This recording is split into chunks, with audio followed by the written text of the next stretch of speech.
So it's getting colder. Winter is definitely upon us, and so we're late November now, and here in the UK we're looking at probably less than 10 degrees most days now at some point, particularly of an evening when we use the bar the most. So I thought I'd just put a video together just talking about how we heat it, and I did a lot of research myself when we were looking at getting set up, and to be quite honest, we've completely overthought it and spent too much time looking into it really. So to start off with, obviously the type of heating you're going to use really depends on your building.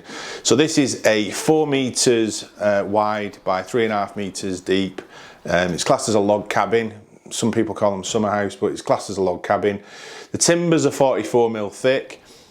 We didn't have the walls are not insulated, but the floor and the ceiling is insulated. When we set ours up, I wanted a log burner. That was my primary choice. I definitely wanted a log burner. The main reason why we didn't was just the regulation around it, and the fact that we'd need quite a big chimney, and we've got neighbours close by. It's not going to look great from their point of view, and we didn't really want anyone complaining. So we looked at different options like panel heaters, even electric radiators, that kind of thing. But we've got a sofa over there, a bar over this area, so there's not a massive amount of wall space to be able to hang anything. But this bit in the middle here, we thought, well, we could probably just make a little bit of a surround and then have some kind of a fire.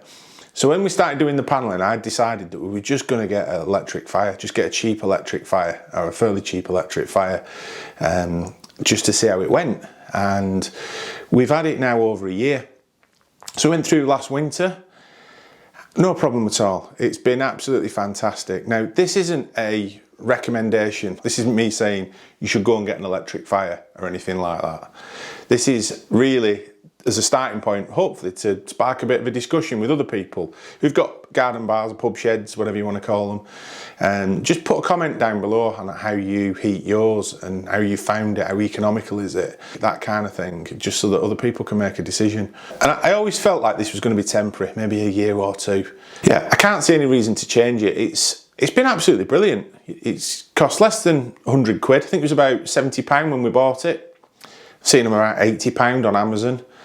I'll post a link to the fire actually below, and I'll talk through the features just so you can see what it is that we've got. So in terms of the controls on this particular fire, it's just 3 buttons. That one's the light at the front. That one sets it at 1 kilowatt. One in the middle. That one sets it at 2 kilowatts. This here is a thermostat. There's no exact measurements on it or exact temperatures on it. You just got to play around with it a little bit. But if I just click it up a little bit like that, when it hits the temperature, it'll just click off like any other thermostat. You just don't know what the temperature is because there's no measurements on it. And this side here, it's just a dimmer. So I'll turn that way and just dims the brightness of the flames. That way. So that's just a dimmer switch on that side. That's it in terms of the controls. This door does open. Not sure why you'd open it. So as I said, it's nothing amazing about it. It doesn't have even the temperature gauge on the thermostat. If you could get one with a temperature gauge, I'd recommend it because it is a bit of guesswork. But I'd just wait till it comes up to the temperature and then turn it down ever so slightly.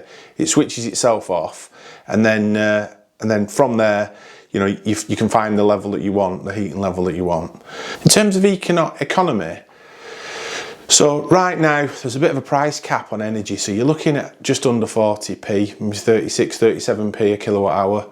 And if you put it on the 2 kilowatt setting, it probably only needs to be on for half of that time. So you're not using full 2 kilowatt hour, you'd be using about half of that. Because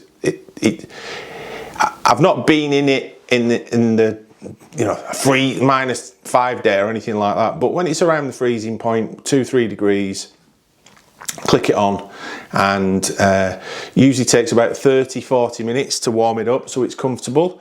And then once it's warm, it stays warm all night. It just keeps topping it up. So if you get that thermostat to the right level, it'll probably come on for 10 minutes, go off for 10 minutes, but it's been absolutely fine for us. Yeah, just if you've got a pub shed or a garden bar, and let us know how you heat yours and how you find it. And I'll see you next time. Cheers.